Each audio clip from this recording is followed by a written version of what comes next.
My parents asked me to sacrifice my dream for the family. I never expected what happened after I said yes. I always believed love in a family meant making sacrifices without question. So when my parents sat me down and asked me to give up the one dream I had worked toward for years, I didn't argue. I didn't even hesitate. I said yes because that's what a good daughter does, right? At least that's what I told myself. But what I didn't know was that this one decision would slowly change how I saw my family, my future, and even myself. And months later, I realized something I was never meant to find out. I still remember that evening clearly, like it's frozen in my mind. The house was unusually quiet. No TV in the background, no casual noise from the kitchen, just silence that felt heavier than normal. My father called me into the living room and my mother was already sitting there, hands folded tightly in her lap. Something about their expressions made my stomach tighten. I sat across from them, trying to read the room. My father cleared his throat first. He always did that when he was about to say something serious. "We need to talk about your future," he said. I nodded slowly. I was already in my final year of preparing for a scholarship exam that meant everything to me. It was my chance to study abroad, to finally build the life I had been dreaming about since I was a teenager. My mother looked at me, but not in her usual warm way. There was worry in her eyes, and something else I couldn't identify at the time. "We've been thinking," she started, "about the family situation." That phrase immediately made me uneasy. In our home, family situation usually meant financial pressure, responsibilities, or something I would be expected to handle. My father leaned forward slightly. "Things are getting difficult right now. Expenses, your brother's education, everything is overlapping." I stayed quiet, waiting. I didn't interrupt. That's how I was raised. Listen first, respond later. Then came the sentence that shifted everything. "We think it would be best if you postponed your dream for a while." For a moment, I thought I misunderstood. "Postponed?" I repeated. My mother nodded slowly. "Just for a few years. It's not forever. The family needs stability right now. You're the most capable one. You understand things better." I felt my hands go cold. This wasn't the first time I had supported my family. I had taken tutoring jobs, skipped outings, even turned down small opportunities so I could contribute at home. But this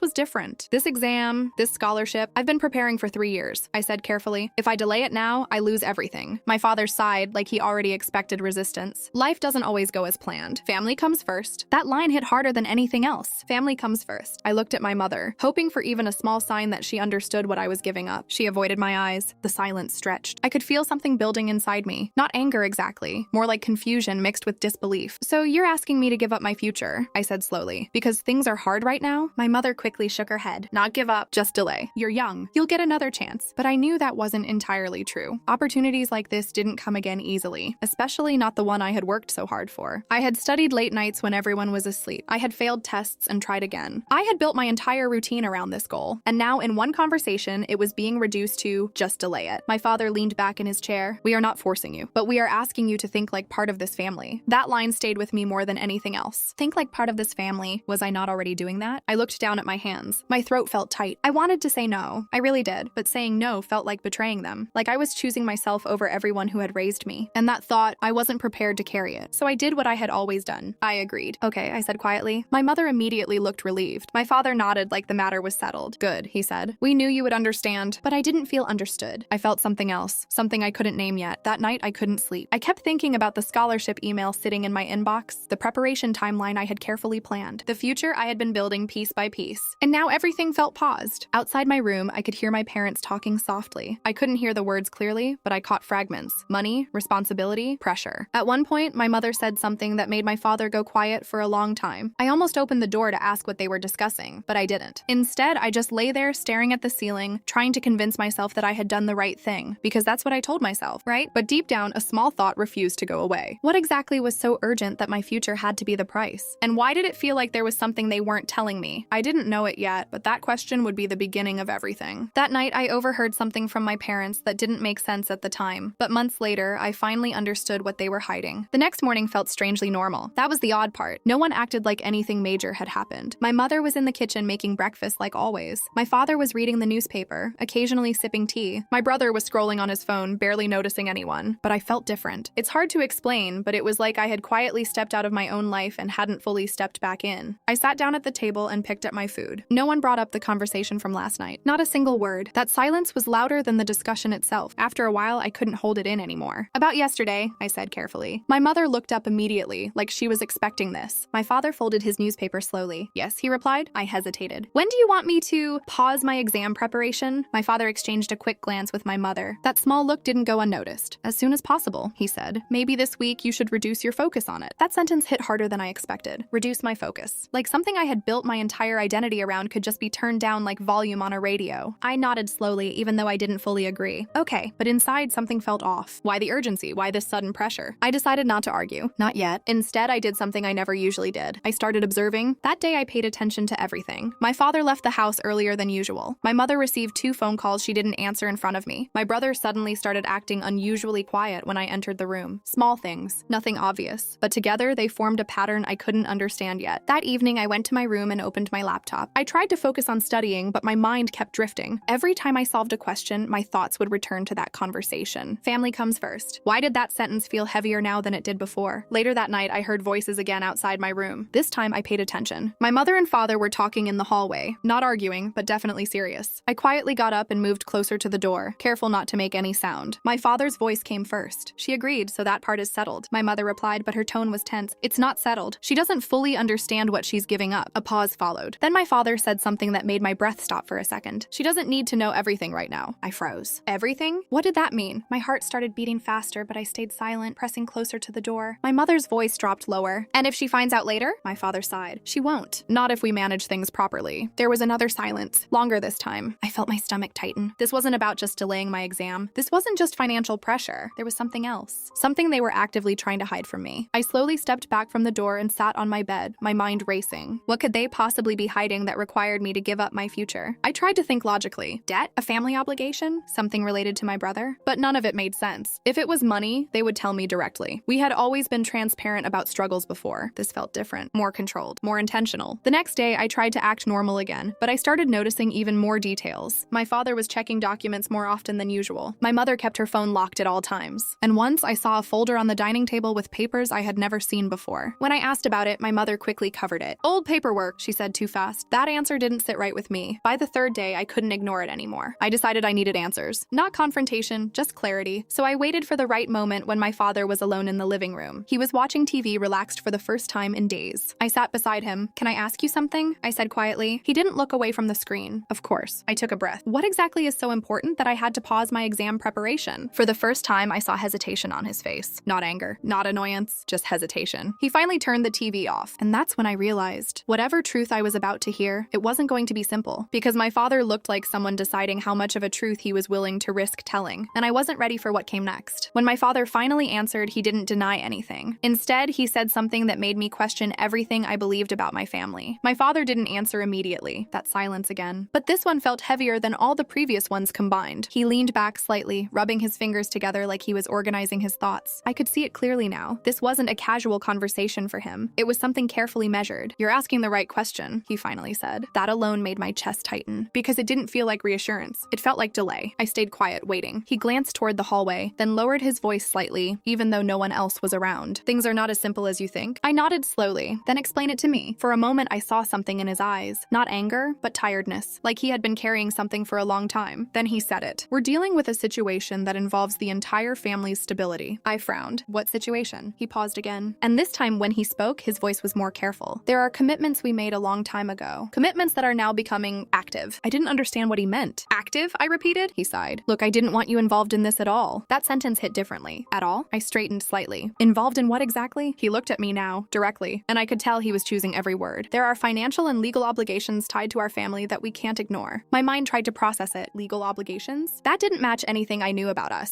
We were not wealthy, but we weren't involved in anything complicated either. At least that's what I thought. I felt a strange discomfort rise in my chest. If there's a problem, I said slowly, why not just tell me clearly? Why do I have to stop my studies for it? That's when my mother entered the room. She had clearly been listening from nearby. Because it's not something you can fix, she said softly. Her tone wasn't harsh. It was emotional. That made it worse. I looked between them. So I'm being removed from my future because of something I can't even understand? My father exhaled. You're not being removed. You're being protected. Protected. That word didn't sit right with me. Protection usually didn't feel like sacrifice. I don't feel protected, I said quietly. That moment, something shifted in the room. My father stood up slightly, as if deciding whether to continue or stop entirely. Then he said something I wasn't expecting. If you continue your current path, it will create attention. Attention we can't afford right now. I frowned deeper. Attention from who? He didn't answer immediately. Instead, he walked toward the window, and for the first time, I noticed how carefully he kept looking outside, like even speaking inside the house wasn't fully safe. That's when my mother spoke again, softer this time. We just need time. Time. That word again. Everything was time, delay, pause, wait, but no real explanation. I felt frustration building now. I've already agreed to help you, I said, my voice shaking slightly, but I still don't understand what I'm helping with. My father turned back, and this time his expression was different, more serious, less avoidant. You want the truth? truth?" he asked. I nodded immediately. He took a slow breath. "The truth is, we are trying to settle something before it reaches you." That sentence made no sense at first. "Before it reaches me?" I repeated. He nodded. My mother looked away, and then he added the line that stayed with me. "Because once it reaches you, you won't be able to continue your life the same way again." I felt my throat tighten. "What does that even mean?" I asked. But instead of answering, he picked up the newspaper again like the conversation was ending. That was it. No clarity. No closure. Just more confusion layered on top of confusion. I stood up slowly. "I paused my entire future for something you won't even explain to me," I said, trying to keep my voice steady. My mother finally looked at me fully, and I saw something in her expression I hadn't seen before. Guilt. "We didn't want you to carry this," she said. That was the first honest-sounding sentence I had heard all day. But it didn't help, because now I was more curious than ever, and when people are told to stay away from something without explanation, that's exactly what makes them look closer. That night, I couldn't sleep again. My father's words kept repeating in my head. Before it reaches you, what was supposed to reach me? And why did it feel like the more I asked, the more they were carefully avoiding the answer? Around midnight, I heard a sound outside. Soft footsteps. Then the front door opening. I quietly got up and looked out through my window. My father was leaving the house. At this time, with a folder in his hand, and something inside me told me this wasn't just a normal work-related problem. This was something much bigger than I had been told, and I was no longer sure if waiting for answers was the right choice anymore. That night, I decided to follow my father without telling anyone, and what I saw him do next changed everything I thought I knew about my family. I stood there for a few seconds after seeing my father leave. My heart was beating faster than it should have been at that hour of the night. A part of me knew I should go back to bed. Normal people don't follow their parents in the middle of the night, but another part of me, the part that had been building for days, refused to stay still anymore. I grabbed a light scarf, slipped on my shoes quietly, and left the house behind him. The streets were calm, almost empty. Only a few distant lights from shops still open, and the faint sound of a passing car. I kept a distance. Not too close, not too far. My father walked with purpose, not like someone going for a casual errand, more like someone who already knew exactly where he was going. That alone made my stomach uneasy. We moved through 2 streets, then turned into a quieter area I rarely visited. I had no idea what was there. Mostly old buildings, small offices, and places that didn't usually attract attention at night. Eventually, he stopped in front of a building. It wasn't large, just a plain, slightly worn office structure with dim lighting at the entrance. He looked around once before going inside. I stayed across the street, hidden behind a parked car. My first instinct was simple, wait, but something about this felt different. I checked the time on my phone. It was almost midnight. What kind of family financial issue requires midnight visits to an office? After a few minutes, I decided to move closer. Carefully. The building had a glass entrance, slightly tinted. I could see faint movement inside if I got the right angle. I stayed outside peeking through the side, and that's when I saw him. My father wasn't alone. There were 2 other people inside. One of them was sitting behind a desk, the other standing near a stack of files. They were talking, but I couldn't hear the words. My father handed over the folder I had seen earlier. The man at the desk opened it slowly, then paused. That pause felt important, like something in those papers carried weight. The man looked up at my father and said something. My father shook his head immediately. Then he pointed at the papers again, like he was explaining or defending something. The conversation looked intense but controlled. No shouting, no chaos, just serious discussion. And that made it worse, because calm conversations usually mean something already decided. I stepped slightly closer to the glass, trying to read expressions. That's when my phone buzzed in my pocket. I froze instantly. The sound felt too loud in the quiet street. I quickly turned it off, but it was already too late. One of the men inside looked toward the entrance. My breath stopped. I stepped back quickly, pressing myself behind the wall. A few seconds passed. Nothing happened. Slowly, I peeked again. They were still talking. I exhaled quietly. But now my mind was fully alert. What exactly was my father involved in? After some time, the man behind the desk stood up and walked toward a cabinet. He took out another file and placed it in front of my father. My father didn't hesitate. He opened it immediately. His body language changed slightly after reading it. Not panic, but concern. That expression stayed with me, because I had never seen my father look uncertain like that before. After a few more minutes, the conversation seemed to end. My father collected the folder and turned to leave. I quickly stepped back, heart racing again. I needed to get home before him. I took a longer route, avoiding main roads, moving quickly but carefully. By the time I reached home, I was out of breath. I slipped back into my room just minutes before I heard the front door open. I lay down immediately, pretending to be asleep. My heart wouldn't slow down. A few moments later, I heard footsteps in the hallway. My father passed by my room, stopped for a second, then continued walking. That pause alone told me everything. He didn't know I was awake, but something inside me had already changed. The next morning, I noticed something new. My father wasn't acting normal. He was quieter than usual, more distracted. He kept checking his phone, then locking it immediately. My mother noticed it too, but didn't say anything in front of me. I tried to act normal as well, but I couldn't stop thinking about what I saw. The office, the files, the late-night meeting. This wasn't just a simple family issue. It felt organized, structured, almost like a process already in motion. Later that day, I went into the kitchen while my mother was alone. I decided to try something different, not direct questioning, just observation. "Is everything okay with Dad?" I asked casually while pouring water. She hesitated for a moment, then nodded. Yes, just work pressure. But her tone didn't match her words. I noticed her hands were slightly tense. That small detail confirmed what I already suspected. Something wasn't being said fully, and I was was now certain of one thing. Whatever my parents were hiding, it wasn't just about me giving up my dream. It was something they were actively managing behind closed doors, and I had only seen a small part of it. That night, I made a decision. I wasn't going to stop asking questions anymore, because silence was no longer an option. The next morning, I found a document on my father's desk that he clearly didn't want anyone to see, and when I read the first page, my hands started shaking. That morning started like any other, but I already knew it wasn't. I woke up earlier than usual, not because I wanted to, but because sleep had become impossible lately. My mind kept replaying the same things again and again, like it was stuck in a loop I couldn't break. The office, the files, my father's silence, my mother's hesitation, and now the document. I waited until my father left for the washroom and my mother got busy in the kitchen. My brother was still asleep. The house felt quiet enough. I walked slowly toward the small study corner my father used. His desk was neat as always, everything in its place. But this time, something stood out immediately. A folder. It was half closed, placed slightly away from his usual stack of papers, like it had been handled recently and not returned properly. My chest tightened. I shouldn't look. I knew that, but I also knew I already had. I slowly pulled the chair and sat down, my hands slightly trembling as I opened the folder. The first page had formal formatting, stamps, typed text, names I didn't recognize at first. But then I saw one line that made me freeze, a financial agreement. My eyes moved faster now. There were terms, numbers, dates, and something that looked like a structured repayment schedule. It wasn't casual. It wasn't a simple family expense. This looked official, very official. My heart started beating harder as I flipped the page, then another, and that's when I saw it. My father's signature, repeated multiple times. I felt my throat go dry. This wasn't something new. This was something ongoing, something long-term. My hands started shaking slightly as I tried to understand what I was reading. It wasn't just money. There were conditions attached, deadlines, clauses that mentioned compliance and monitoring. It didn't feel like a normal loan agreement. It felt strict, controlled, almost like a system was watching it. I turned another page, and that's when I saw a reference to a name, not a person I knew, but an organization. The wording was formal, but the impact wasn't. My mind started trying to connect pieces that didn't fit together yet. Why would my father be involved in something like this? Why had he never mentioned it? And why did this involve my life being paused? A soft sound from behind me made me jump. I quickly closed the folder. My mother was standing near the doorway. For a moment, neither of us spoke. Her eyes moved from me to the folder, and then back to me. She already knew. That realization hit me instantly. I started, but my voice didn't come out properly. She walked slowly into the room. "You shouldn't be looking at that," she said quietly. There was no anger in her voice, only exhaustion. I stood up. "Then explain it to me." She didn't answer immediately. Instead, she sat on the edge of the chair opposite me. For the first time, she looked older than I remembered. "It started years ago," she said finally. My heart sank slightly. "Before you even started preparing for your scholarship," she continued. I listened carefully, not interrupting. My mother took a breath. "Your father made decisions back then to support the family. Decisions that seemed small at the time, but they built up into something bigger than we expected." I frowned. "So this is debt?" She hesitated. "Not just debt." That answer didn't help. "What does that even mean?" I asked. She looked at me directly. "It means obligations. Commitments that don't disappear easily once they start." I tried to process that. "But why does it involve me stopping my studies?" This time she paused longer, and when she finally spoke, her voice was quieter. "Because your name is now part of it." That sentence made everything inside me stop for a second. "My name?" I repeated. She nodded slowly. "You're connected to the family records tied to this agreement. If you move forward with certain opportunities, it creates complications." I felt my legs weaken slightly, so I sat back down. This didn't make sense. "Complications for who?" I asked. My mother looked away. "For all of us." Silence filled the room again, but this time it felt heavier than before. I leaned forward. "So you're telling me I can't pursue my future because of something I didn't even agree to?" My voice was sharper now. She didn't respond immediately. Instead, she said something that stayed with me more than anything else so far. "We are trying to fix it before it gets worse." Before it gets worse. That phrase again. Everything always pointed towards something that was still coming. Something I couldn't see yet. I stood up slowly. "So I'm just supposed to wait?" I asked. My mother nodded slightly. "For now." I looked at the folder again. It no longer felt like just papers. It felt like a weight sitting on my entire life. That day I couldn't focus on anything. Every conversation felt incomplete. Every explanation felt partial. And the worst part was not knowing where the truth ended and the protection began. That evening I sat alone in my room for a long time, thinking, if my name was truly part of something bigger, then I needed to understand what it was. Because waiting blindly was no longer an option. And I had already seen too many things that didn't add up. That night I decided something. I wasn't just going to observe anymore. I was going to find the full truth myself. Late that night, I secretly copied one line from the document and searched it online. And what I found made me realize this situation was far bigger than my family had ever admitted. I waited until the house went completely quiet that night. No footsteps, no voices, no movement in the kitchen, just the faint hum of the refrigerator and the occasional sound of wind outside. My heart felt unusually alert, like it knew I was about to cross a line I couldn't come back from. Earlier in the day, I had secretly taken a mental note of one specific line from the document. It wasn't the full thing, just a short reference, a name tied to the agreement. At the time, it didn't mean much, but now it was the only lead I had. I sat on my bed, pulled out my phone, and typed it into the search bar. At first, nothing meaningful came up, just unrelated results, general terms, nothing connected. I tried again, slightly adjusting the wording, nothing. Still nothing clear. My frustration started building. I knew I had seen something important, but I couldn't remember it perfectly. Then I tried a different approach. Instead of the full phrase, I searched just the key part I remembered. And that's when things changed. The results loaded slowly, and for a second, everything felt normal, until I clicked one of the links. It wasn't flashy, no dramatic design, just a plain informational page. But the moment I started reading, my chest tightened. It was an explanation of structured financial agreements tied to family-level obligations, not personal loans, not simple debt, something more layered, involving guarantor responsibilities and long-term binding terms. My eyes moved faster. The more I read, the more uncomfortable I felt. These kinds of agreements weren't just about money exchange. They involved accountability chains, where multiple family members could be indirectly affected, depending on the original signer's commitments. I stopped for a second. That word again, affected. I leaned back, trying to process it. So my father hadn't just taken responsibility for himself. He had entered something where the family structure itself could be linked. But even then, something didn't fully make sense. Why would that force me to stop my education? I kept scrolling. Then I saw a section mentioning risk exposure through dependent advancement. My stomach tightened slightly. It explained that in certain agreements, if a dependent family member reached specific external opportunities, it could trigger reassessment of obligations or accelerate unresolved conditions. I lowered my phone for a second. This sounded too structured, too formal, almost like something designed to track stability within a family unit. I tried to calm myself. Maybe I was misunderstanding it. Maybe I was connecting things that didn't belong together. But then I remembered my father's words. Your name is now part of it. I opened my eyes again and stared at the screen. My hands felt slightly cold. I closed the page and sat in silence for a few minutes. Then I heard a sound outside my room, a soft creak. I quickly locked my phone and put it aside. Footsteps passed my door slowly. I held my breath. My father. He didn't stop this time. He continued walking toward his room, but something about the timing felt too perfect. Like the house itself was syncing with my discoveries. I lay down but couldn't sleep. My mind kept replaying everything I had just read, and then something clicked. If my progress was considered a risk, then it meant someone, somewhere, was monitoring outcomes, not just finances, but decisions, life direction. The idea made me uneasy in a way I couldn't explain properly. The next morning, I acted normal again, or at least I tried to, but I noticed something different in my father. He was watching me more closely now, not in an obvious way, subtle glances, short pauses when I spoke, as if he was trying to measure what I knew without asking directly. At breakfast, I decided to test something. I might resume my preparation soon, I said casually, without looking at him. The reaction was immediate, not loud, not dramatic, but his hand stopped for a fraction of a second. Just that. Then he calmly placed his cup down. Not yet, he said. 2 words, simple, but firm. My mother didn't look at me. That confirmed everything. There was no debate anymore, no discussion, just control. Later that day, I found myself standing outside the house without even planning it. I didn't know where I was going at first. I just needed space to think. I walked slowly through the street, trying to organize everything in my mind. Family obligations, legal terms, restrictions on progress, monitoring behavior. It all sounded impossible when written separately, but together it formed something I couldn't ignore anymore. A system, a structure, something larger than a simple family problem. I stopped walking for a moment. What if my life decisions were being evaluated through something I was never told about? What if my pause wasn't temporary at all? The thought made my stomach tighten again. I turned back home slowly, but my mind was no longer calm. That evening, I noticed my father leaving the house again. Same timing, same careful movement, but this time I didn't follow immediately. Instead, I waited, because I wanted to understand something first. Was he managing this situation, or was he also trapped inside it? And that question changed everything I thought I knew so far. That night, I followed him again, but this time I didn't stop at the office. I waited outside long enough to hear something I was never meant to hear. This time I didn't rush. I waited until my father was far enough ahead that he wouldn't notice any movement behind him. The streets were darker than usual, and the silence felt heavier, like it was pressing down on everything. I kept my distance again, following the same route as before, but something was different tonight. My focus wasn't fear anymore. It was clarity, or at least the beginning of it. He reached the same building again, the same plain office with dim lighting and a quiet entrance that didn't look important from the outside, but I already knew better now. I stayed across the street watching. This time I didn't immediately try to get closer. I waited for patterns. 10 minutes passed, then 20. Eventually I noticed something I hadn't before. Another person arrived. A woman, carrying a small folder, entered the building without hesitation. A few minutes later, a second man came in. All of them moved like this was a routine, not a secret meeting. That changed how I saw it. This wasn't random. It was structured, organized, almost like scheduled reporting. I stayed where I was, trying to stay unnoticed. The street was quiet enough that I could hear faint movement inside when the door opened slightly. At one point, I moved closer to the side window again. Inside, my father was seated with the same 2 men from before, but this time the atmosphere felt more formal. Papers were already arranged on the table. One of the men spoke, pointing at a document. My father responded calmly, but there was a tension in his posture I hadn't noticed before. Then something unexpected happened. The man at the desk slid a new paper toward my father. My father didn't take it immediately. Instead, he looked at it for a long time. That hesitation told me more than words ever could. After a moment, he signed it. My chest tightened slightly. Whatever this was, it wasn't something he could easily walk away from. I stayed watching a little longer. Then I heard footsteps behind me. I froze instantly. Slowly turned. No one. Just just a passing shadow from a distant streetlight, but my heart was already racing. I stepped back from the window, and that's when I made a mistake. My phone light briefly reflected on the glass, just for a second, but inside, one of the men turned his head sharply toward the window. I quickly moved away and hid behind the wall. Seconds passed, then nothing. No one came out, no alarm, but I knew I had to be more careful now. I waited a few more minutes before slowly heading back home. The walk felt longer this time, not because of distance, but because of what I had just seen. My father wasn't just involved, he was actively participating. That realization didn't feel comforting. It felt like something was already in motion, and I had only been watching the surface of it. When I reached home, I noticed my father's shoes were already back at the entrance. He had returned before me. That wasn't unusual, but something about it felt different now, like timing mattered more than before. I went straight to my room, but I didn't sleep. Instead, I kept thinking, if everything was structured like I was beginning to believe, then there had to be rules. Systems don't operate without boundaries, which meant my situation wasn't random. It was controlled. The next morning, I woke up earlier than usual again, but this time something was different in the house. There were papers on the dining table. My father was sitting there reading them quietly. My mother stood nearby watching him. Neither of them spoke when I entered. I sat down slowly. The silence lasted longer than normal. Finally, my father broke it. "You don't need to worry about anything right now," he said. That sentence again. Right now. Always temporary, never final. I looked at him. "You keep saying that," I said quietly, "but nothing is changing." My father didn't respond immediately. Instead, he placed the paper down, and for the first time in days, he looked directly at me without hesitation. "Because some things are already set," he said. That line made something inside me shift. Set, like it was already decided. Not in progress. Not negotiable. Decided. I felt a strange mix of frustration and confusion rise inside me. "So what am I supposed to do?" I asked. My mother finally spoke. "Trust us a little longer." But trust wasn't the issue anymore. Understanding was. That evening, I sat alone again, replaying everything. The office, the signatures, the documents, the word set. And slowly, a thought formed in my mind that I had been avoiding until now. What if I wasn't being asked to pause my dream? What if I was being quietly redirected away from something I was never meant to reach? That question stayed with me longer than anything else. And for the first time, I realized something important. I was no longer reacting to the situation. I was inside it. The next night, I followed my father again, but this time I overheard a full conversation that revealed who was actually controlling everything, and my entire understanding of my family collapsed in that moment. That night felt different the moment I stepped outside, not because anything had changed in the street, but because something had changed in me. I wasn't just curious anymore, I was prepared. I followed my father again, keeping the same distance, moving through the familiar route that now felt less like a mystery and more like a pattern I was starting to recognize. The same building came into view, but this time I didn't stay across the street. I moved further down the side lane where I could hear better without being seen through the glass. Inside, the meeting had already started. My father was seated. The same two men were there, but there was someone else too, sitting at the head of the table, a woman I had never seen before. Her presence changed the atmosphere immediately. Even from outside, I could feel it. Everyone else seemed to be listening more carefully, reacting less, waiting for her to speak. My father spoke first. "I've done everything required so far," he said. The woman responded without looking up from the file in front of her. "Compliance is partial, not complete." Her tone was calm, not aggressive, but final in a way that made my chest tighten. My father nodded slightly. "We are managing it internally." That word again. Managing. The woman finally looked up. "That is not sufficient anymore," she said. "The timeline is moving forward." My father didn't argue. He just listened. Then she said something that made everything inside me stop. "If the dependent continues external progression, we will have to escalate review." Dependent. That word hit harder than anything before. I felt my hands go cold. Dependent. They were talking about someone inside the family structure. About me. My breath slowed instinctively as I leaned closer to hear better. The man beside her spoke next. "Has she been informed fully?" A pause. My father hesitated. That hesitation said everything. "No," my father finally admitted. Silence followed. The woman closed the file slowly. "That is a risk," she said. My stomach dropped. Then she continued. "Uninformed subjects create instability in compliance cycles." I didn't fully understand the technical language, but I understood enough. I was not just involved indirectly. I was part of something being tracked, measured, controlled. My father spoke again, more quietly this time. "We are trying to delay exposure until resolution is possible." The woman leaned back slightly. "There is no guarantee of resolution," she replied. That sentence felt heavier than all the rest combined. No guarantee. I stepped back slightly from the wall, my head spinning. This wasn't just family pressure. This wasn't just sacrifice. This was something structured around outcomes I was not allowed to influence. Inside, the woman continued, "If she applies for continuation of her scholarship path, the system will flag inconsistency." My heart stopped for a moment. System. That word wasn't casual anymore. It wasn't metaphorical in their tone. It sounded real. Operational. The man beside her added, "Then the decision window will close faster." Decision window. Close faster. My father lowered his head slightly. "So what are the options?" he asked. The woman didn't hesitate. "Either she remains within current limitations until clearance is achieved," she said, "or she becomes formally assessed." Silence filled the room. Even from outside, I could feel the weight of those words. My father finally spoke again. "And if she is assessed?" The woman looked at him directly. "Then she will be informed of everything." I stepped back fully this time. My breathing was unsteady. Informed of everything. That meant there was something complete. Something something full. Something I had not been told at all. Inside, the conversation continued, but I couldn't focus anymore. My mind was racing. This wasn't about protecting me. It was about controlling timing, about delaying knowledge until a certain point. I slowly stepped away from the building, my legs slightly unsteady. The night air felt colder now. Everything I believed about my life felt like it had been built on partial information. I walked back home without fully thinking. When I reached my room, I didn't sit down immediately. I just stood there, trying to process. For days, I thought I was uncovering a family secret, but now it felt bigger, structured, almost procedural, like my life decisions were being filtered through something I was never allowed to see. The next morning, my father was waiting for me. Not casually, not like before. He was standing in the hallway before I even entered the kitchen. He looked at me for a long time, like he already knew. "You followed me again," he said quietly. It wasn't a question. I didn't deny it. My silence confirmed everything. He exhaled slowly, then said something I will never forget. "You were not supposed to hear any of that yet." My heart tightened. "Then when?" I asked. He looked at me directly. "When the decision becomes final." That was the moment everything broke open, because I finally understood something important. This was never just about my dream being paused. It was about whether I was allowed to continue it at all. And for the first time, I realized I had only two paths left: stay silent and wait for a decision I didn't control, or force the truth into the open before it was decided for me. I looked at my father, and I knew I couldn't unsee what I had already seen.